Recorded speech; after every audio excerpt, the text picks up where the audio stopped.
je suis un peu d'accord avec les Christian dans la manière dont il a approché la question.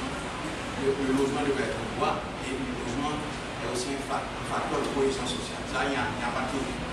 Maintenant, il y a un certain nombre de réflexions qui ont été produites pour moi qui, malgré le fait de considérer le logement comme un droit, on peut le considérer comme un droit, mais ça n'implique pas que ça ne soit pas une marchandise aussi. Non, parce que le logement est un bien, et c'est un bien matériel qui implique un procès de production et l'aboutissement devient quelque chose qu'on veut acheter. Donc, le logement a ce caractère particulier d'être quelque chose qui satisfait un besoin de base, mais quelque chose aussi dont la production exige un ensemble d'intrants, donc qui le fait fonctionner comme une marchandise, comme n'importe quelle marchandise. Et là, on peut aller bien au-delà du système capitaliste. Donc, le logement comme élément de base dédié à la satisfaction des besoins humains va bien au-delà du système capitaliste. Et là, on peut considérer comme marchandise. Le logement est associé même à ce que la communauté humaine doit se protéger par rapport aux intempéries, par rapport aux agressions. Donc on a développé le logement comme ce bien qui joue ce rôle. Et ça a beaucoup plus de rôle que marchandise. C'est aussi, le logement c'est le lieu de la réunion de la famille. Et déjà comme fonctionnement, comme espace architectural, comme espace social, le logement permet la cohésion. C'est pas en mettant en relation les classes que le logement va jouer son rôle de cohésion sociale.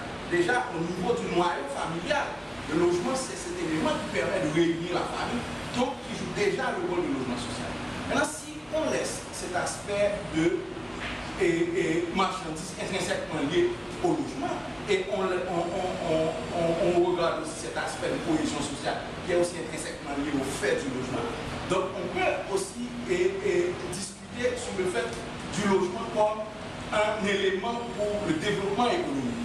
Or c'est là que j'ai quelques problèmes avec ton exposé, c'est que vous regardez la question d'une manière assez politique, qui est correcte, et la manière politique aussi a été regardée, mais cette manière politique n'a pas suffisamment regardé le logement comme élément du développement économique. Or, fondamentalement, quand vous regardez la masse de logements nécessaires pour satisfaire ce besoin de base, pour une population de 10 millions, on investit énormément de ressources économiques et ça fait bouger beaucoup d'acteurs économiques. De celui qui possède la terre, celui qui possède les matériaux, celui qui possède la technique. Donc, ça met en jeu des échanges énormes. Maintenant, ces échanges n'ont pas été régulés par la société. Ces échanges sont très certainement des échanges inégaux. Donc, on a un certain nombre de problèmes à gérer le marché en soi. Que ce soit le marché capitaliste ou bien le marché féodaliste, ou bien n'importe quel type de forme d'échange économique, ce n'est pas régulier en Haïti. On n'arrive pas à un moment où on ne gère pas le capitalisme, on ne développe même pas le capitalisme. Et pour moi, c'est déjà ça la base. Et si on arrive à poser le logement comme facteur de développement économique et social, on peut complètement retourner la question. C'est-à-dire, on a là en face de nous un État qui ne s'intéresse pas au développement économique et social.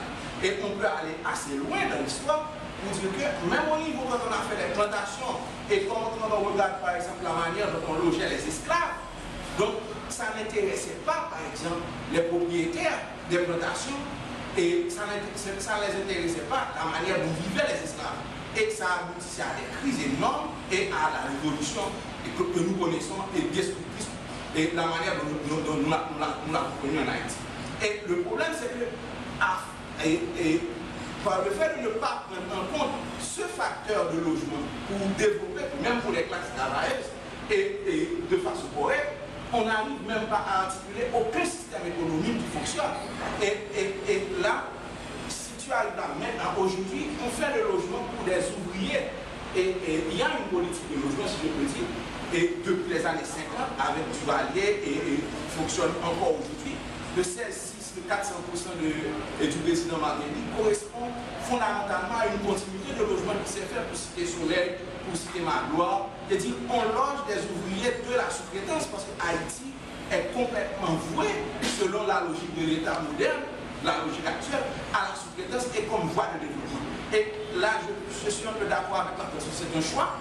C'est un choix politique qui a été fait. Les gens qui occupent le palais ou le Parlement maintenant travaillent au développement de ce choix. Il suffit de regarder tout le branle-bas qui se fait pour Caracol. On va construire 2000 logements à Caracol et on va les construire. Donc, mais on va les construire comme Duvalier a construit Cité Soleil, comme Magloire a initié Cité Magloire, comme on a fait par exemple Cité Champagne et Cité Vincent au Cap. C'est-à-dire qu'on loge des ouvriers, mais on n'essaie pas de construire une société. Et pour moi, c'est ça le nœud de la question. Donc, j'ai effectivement pas abordé le problème du logement comme un secteur d'activité économique. Mais c'est volontaire, parce que, évidemment, il y a la longueur d'exposé, mais il y a aussi un fait fondamental pour moi, c'est que le secteur économique, justement, et tu l'as souligné, tu le développes en fonction d'une vision du monde. Or, cette vision du monde, quand elle est absente, justement, tu as ce que tu vis dans le monde. Comme il n'y a pas de vision du monde, il y a un tas d'activités, justement, qui ne sont pas articulées, qui ne sont pas canalisées, qui n'ont pas une synergie pour développer une approche même capitaliste du logement. C'est ce que j'ai dit. Il y a une vision. Cette vision, c'est la sous-traitance. Non, mais cette vision n'est pas gérée par le Parlement. Je vois mal comment un gouvernement, c'est en clair.